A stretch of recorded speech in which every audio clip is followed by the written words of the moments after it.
Hi, I'm Kylie-Cloud, and you're so obsessed with me, it's everything. Today's resident artist, again, is Ms. Zadie Lacey. Love this painting. I'm so into, like, colors and, like, messages and, like, water. So today we are talking about Snatch Game! I am so excited to talk about Snatch Game. Snatch Game is really the midway point in the season and really shows who is going to make it to the top 4 and who's going home within the next 2 or 3 episodes. It's a reoccurring challenge. It happens every single season, and normally it's funny. Sometimes more than other times. Okay, but first I would like to talk about this mini challenge. This mini challenge includes them making outfits out of pantyhose and performing a rock version of a new RuPaul song. This is stupid. I mean, the only reason that Tina Berner won was because she showed her ass, literally. I don't know, maybe if the song was better, I would have enjoyed it more, but the song was bad. But enough about things I don't like. We're talking about the Snatch Game. Very excited. So because we can't really have guest judges this season, instead we have RuPaul's makeup artist, Raven, who shows up dark as the night. And we have a very special guest. We have Victoria Porkchop Parker making her first comeback to the show, besides finales, since season 1. Victoria Porkchop Parker is one of those girls who you never hear about unless she is referenced on the show. Like, I have no idea what she is doing with her life, with her career. She looks the exact same as 12 years ago when she was on the show, but I have no idea if she's still performing. She may just be sitting at home raking in money. I have no idea. Okay, so I'm gonna go through all of these Snatch Game characters one by one. This will go pretty quickly because a lot of them were very honestly forgettable. Let's start with Simone. Simone is Harriet Tubman. Simone looks funny. The general face that Simone has put on with the wrinkles on the forehead and the lantern, very comedic. She comes up from behind the desk. Overall, I thought she gave a very solid performance. I thought she was very funny. To be honest, I thought she was gonna be top 3, but maybe there were just not enough zingers in there for her to really make it there.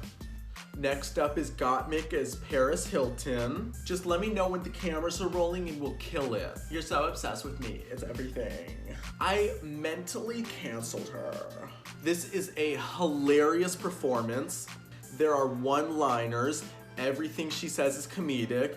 She looks exactly like Paris Hilton. She talks exactly like Paris Hilton. I mean, truly a complete embodiment of the character of Paris Hilton. This performance is amazing. I swear to God, I laughed at every single line that Gottmik said. It was so funny. Gottmik was the only person on this entire panel that I lost my breath laughing at. I mean, everything she said was just so smart, so funny, so like perfectly Paris Hilton, like literally things that Paris Hilton would actually say. Things, very small details like, this woman on the plane smelled awful on my way to Ibiza, so I mentally canceled her. That's exactly like something that Paris Hilton would say. I mean, maybe Gottmik had like a leg up since she actually knows Paris Hilton and she's painted Paris Hilton before, but either way, this is tremendously funny. Okay, so next is Rosé as Mary Queen of Scots. So here's the thing. It wasn't really funny per se. It was just a lot of accent and a lot of talking that may or may not have been a character. It was all right. I mean, there really weren't like jokes. She really relied on, I guess, the character and the accent, really digging very deep into this accent to get ahead in the game. I really, watching this back, I don't understand how she's in the top. I don't know, I guess at the end of the day, I guess I just think Rosé is mediocre. I don't know, I think we've literally seen Rosé so many times in so many different iterations on Drag Race that by the time Rosé is here, it's sort of, I don't know, like, can we do something else? Every single time it cut to her, I was like, okay, like, here's the shtick, you know, like, we get it. Moving on to Tina Berner. Tina Berner is doing Richard Simmons. Now, I'm gonna start by saying that I am young, so I don't really know who Richard Simmons is. I will say that Tina did convey the character of Richard Simmons so that I could say, ah, yes, I know through this performance who Richard Simmons is. And the thing is, I don't really think it was that funny of a performance. I feel like Tina is funny, but there weren't really like a lot of jokes. I feel like I think she holds herself back a bit. Maybe because she says, I am the comedy queen of this season. Maybe I think she puts a lot of pressure on herself. Like, I think she was very entertaining in the Rusical, even though she was in the bottom. Like, I got the shtick in the Rusical. Maybe it was like too obvious of a character for Tina to pick. Like, oh, Richard Simmons. I could very easily do Richard Simmons, and maybe that's where she went wrong. Maybe she should have chosen someone like Paris Hilton. Something so outside of Tina Berner's box that it would have been absolutely crazy that she pulled that off. I feel like Tina acts like Richard Simmons on like a daily basis, so this isn't really much of a stretch. So Candy is playing herself. Candy is dressed like herself. Candy is talking like herself. I barely know who Patrick Star is, but I will say I got no Patrick Star from this. This is Candy. There were parts that was funny, I guess. I don't think in 2 years down the line I'll think of this Snatch Game and go, oh yes, I remember this Snatch Game, and oh, Candy did a great performance in this Snatch Game. No, I'll say, oh gosh, I remember that Gottmik and that Paris Hilton. That was hilarious. Who did Candy do? I mean, of course, like, Candy looked pretty because this is something that Candy would wear, like, on a regular drag basis. Did it give Patrick Star? Maybe not. Olivia's doing Tabitha Brown. I have no idea who this woman is. When she said Tabitha Brown, I don't know, I didn't even bother to look her up. I think the thing about a Snatch Game character is that RuPaul has to have a sense of who that person is. I feel like for a character to work, RuPaul has to have a vague understanding of who the person is. And it didn't seem like RuPaul was familiar with Tabitha Brown at all. Now, I would like to talk about Olivia's performance of Tabitha Brown. I'll say it's getting old. I think Olivia's thing is getting old. This sort of like cutesy, like, oh, I'm a sweet, innocent character. I feel like she's done it since the moment she's walked in, and I don't really think it's got her anywhere. I don't really know how sweet of a person Tabitha Brown is, but I feel like at a certain point, Olivia's holding herself back because she always has to be nice and she always has to be sweet. Therefore, she can't really build a character and make dimensions and like levels of a character like maybe someone like Gottmik or even Simone did. This didn't really work. None of it was funny, and it felt like she was floundering the entire time from the first question, really. Denali is playing Jonathan Van Ness from the Fab Five. Now, I know Jonathan Van Ness. I have watched Queer Eye. I will start by saying that this is the most expensive wig we've ever seen on Drag Race. This looks like human hair plucked directly from someone and put on her before she walked on stage. This looks like brand new hair, never worn before. I mean, it's literally like the most perfect done hair specifically for JVN, which is absolutely perfect because this is exactly what JVN's hair looks like. Next, I would like to talk about the performance. Okay, so here's the thing. It was funny. It was funny. The problem is, I feel like it was too scripted.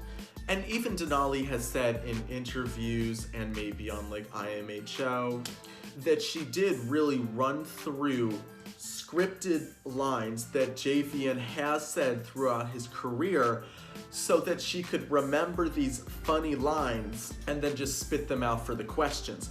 Now, I don't really think it just came off as very scripted.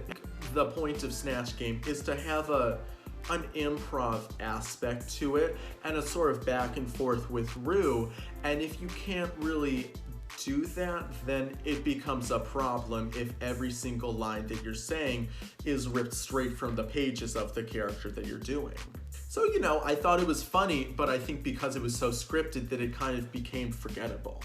Elliot is doing Rue McClanahan. I've never watched Golden Girls. I have no idea who this woman is. I just know that many people on Drag Race internationally have tried to do Rue McClanahan or similar characters and failed. Before Elliot even told us that she was doing Rue McClanahan, I knew that Elliot was gonna go home this episode. It's about time. And when she said she was doing Rue McClanahan, I said, Elliot's going home. And I was right. Nothing about this was funny. It was very uncomfortable to watch. Elliot said, I watched Golden Girls with my boyfriend before bed. And Rue said, yeah, that's very cute. So Elliot failed. Utica is doing Bob Ross.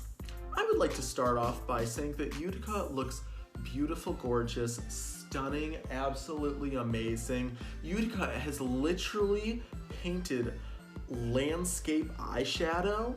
So if you look very closely, all of the details of all of her eyeshadow are literally Bob Ross paintings.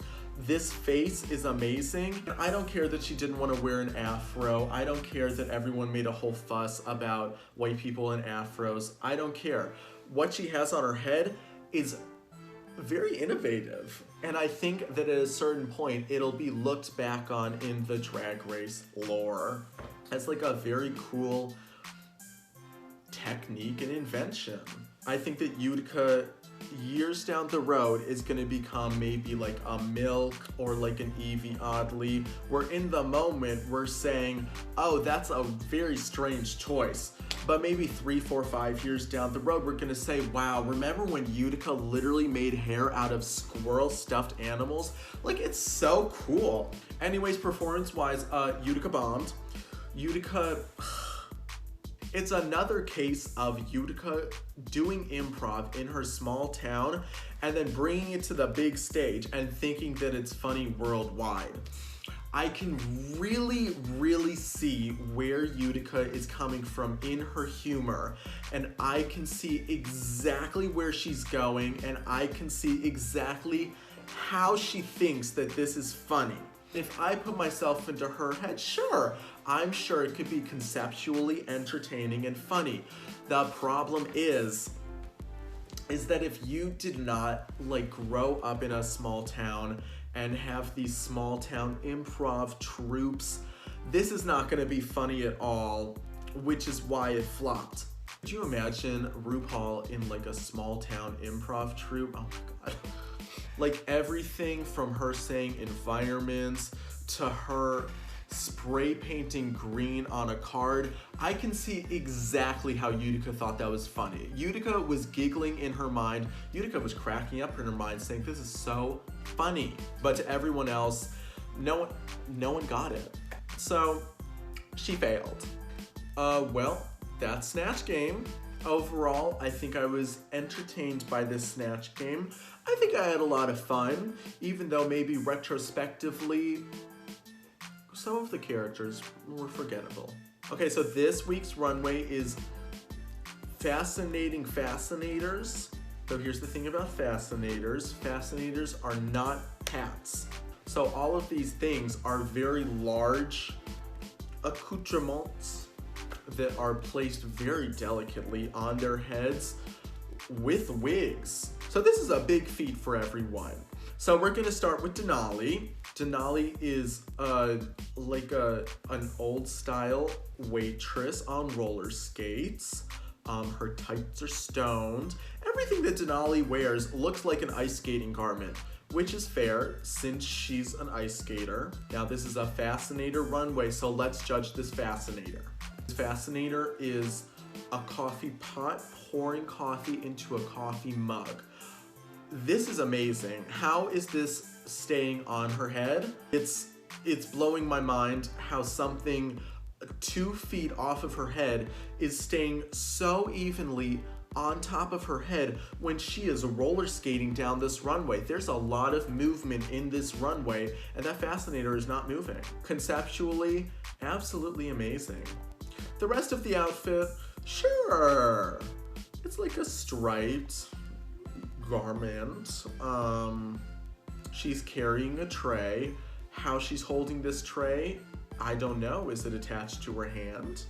Denali's makeup is always very pretty. Denali always has nice wigs. I do kind of agree with the judges that this is kind of simple, but the way that she executed it with the tray, with the roller skates, with the fascinator, I think it's very nice. Gottmik is incredible. Gottmik knows exactly what she's doing. Gottmik looks so cool. Gottmik came down this runway and I said, I want to beat Gottmik. Gottmik had the only runway where I said, I want that garment. That garment has to be mine. It is like a punk, spray painted graffiti, like jacket. Like it's like almost like trench coat. She's wearing these pleasers that are spray painted the same way. She is wearing like a blunt bang mullet. And then the fascinator, this huge safety pin. That's a safety pin, isn't it? Okay, so she's wearing a huge safety pin. There is a little bit of blood. We call it the ball sack of blood, dangling from the pin. Gottmik's face, I'm sorry, this is the best face of the entire season. It is so perfect. She went back to her roots and she did this black and white face. I mean, everything from the lip shape to the eye shape to the cheeks to the blending. Phenomenal. Perfection. All of these tattoos, the nail, the fishnets, the chains coming down. I mean, this is a winner look. I love this look. This whole episode has been me going, Gottmik's making it to the top 3. Candy Muse is doing a Lady Gaga inspired outfit. The problem with all of Candy Muse's outfits are, I like them, but not really enough. I don't know, like I could sit here and say this is fashion and like the feathers in the hair are super cool, but I could also sit here and say that like I have seen this before and it's not really like the best on this runway, I guess. I don't know, I think it's perfectly all right. Olivia Lux is doing there's a show on Cartoon Network that I've never seen that this is inspired from. I think she looks neat. This fascinator is very cool. I think it's the same artist that have done a few pieces on Drag Race before. This sort of liquid, like molten, formed, shaped, like metallic headpiece. I think she looks really cool. Is it the best that we've seen from Olivia? Maybe, even though it's just a bit basic. I'm glad it has this huge like dress train coming out of the waist, because if it only had this jacket and the panty, it would not have been a great outfit. But the drama was really created by this huge flowing train behind her. This glove is also super cool. I think it's very clean, very polished, and for Olivia, I think it's good. Rose is a rose. She do be kind of having a rose on her head. Rose just likes big things, I guess, and like sure this has a waistline, but I think it still swallows her up. I don't think we needed this glove with it. I think we could have had a full arm, or maybe like one of those fashion gloves where it's just this part of the hand. I think the spikes as the thorns are cool, but I think we could have done a lot more. Like do a bunch of thorns. I don't know. I just think it could have been like, maybe if there was a slit in the dress somewhere. I don't know. There's just things that I feel like Like, this is boring. I don't know. I think I've just accepted by now that rosé is just not fashionable. I don't know. I'm bored. Simone has decided to go political. I think the political aspect of this outfit is beautiful and chilling. And I think it really takes nerve to come out in an outfit like this, because as they said, they did film it after all of the riots happened in May and stuff. And I think those riots really set a fire under her to say something as big as this on this huge stage. The outfit itself, I think, is very clean. I love the shape of the waist and the hips. I think the fact that it's all white is gorgeous. I don't think it needs a train. When she came out, I think I said, oh, it's all right. But then once I got the concept of it and all of the stoned bullet holes in the back, I said, okay, this as a concept makes a lot of sense and I really enjoy it. I don't really think the point of this was the dress per se. I think it was more the message, and that was conveyed extremely well. Tina Berner is she got a horse on her head. Oh my god. Wow. She got some nerve coming out in an outfit like this. She has a collar of roses. I think it could have been tailored a bit better. She is like the biggest woman on planet Earth, and she decided to put this rinky-dink, little tiny fucking horse on the top of her head. It is like so ridiculous. It is so ridiculously small on the top of her head. She looks so dumb. Like, ma'am, if we wanted to have a horse on her head, she could have had like a horse like mask and had it be like something that comes like down to the chin and made it kind of fashionable, you know, and then had like a huge horse head, like bigger than her head on the top of her head. She looks so stupid with this tiny horse that is crooked to one side of her head coming out on the runway with this massive bow and this like silly little whip. I mean, she looks, dare I say, ridiculous. I think she looks silly.